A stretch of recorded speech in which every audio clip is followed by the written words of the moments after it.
തീർത്തും അപ്രതീക്ഷിതമായാണ് അവസാന 3 സീസണുകളായി പരിശീലകനായ ഇവാൻ വുക്കമനോവിച്ച് സ്ഥാനമൊഴിയുന്ന കാര്യം കേരള ബ്ലാസ്റ്റേഴ്സ് പ്രഖ്യാപിച്ചത്. ഒരു സീസൺ കൂടി ഇവാൻ തുടരുമെന്ന് പ്രതീക്ഷിച്ചു നിൽക്കുകയാണ് ബ്ലാസ്റ്റേഴ്സിൻ്റെ പ്രഖ്യാപനം. എന്തായാലും അന്നു മുതൽ പുതിയ പരിശീലകൻ ആരായിരിക്കുമെന്നാണ് ആരാധകർ ഓരോരുത്തരും ഉറ്റുനോക്കിക്കൊണ്ടിരിക്കുന്നത്. അതിനിടയിൽ പുതിയ പരിശീലകനെ പ്രഖ്യാപിക്കാൻ വൈകുന്നത് എന്തുകൊണ്ടാണെന്ന കാര്യത്തിൽ പ്രമുഖ മാധ്യമപ്രവർത്തകനും ട്രാൻസ്ഫർ എക്സ്പേർട്ടുമായ മാർക്കസ് ബർഗുലാവോ കഴിഞ്ഞ ദിവസം വ്യക്തത വരുത്തി.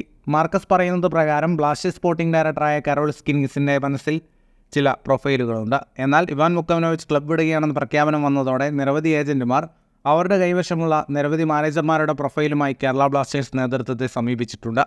ഈ പ്രൊഫൈലുകളെല്ലാം പരിശോധിച്ച് ഏറ്റവും മികച്ചവരെ ഷോർട്ട് ലിസ്റ്റ് ചെയ്യുകയാണ് ആദ്യമായി ചെയ്യുന്നത്.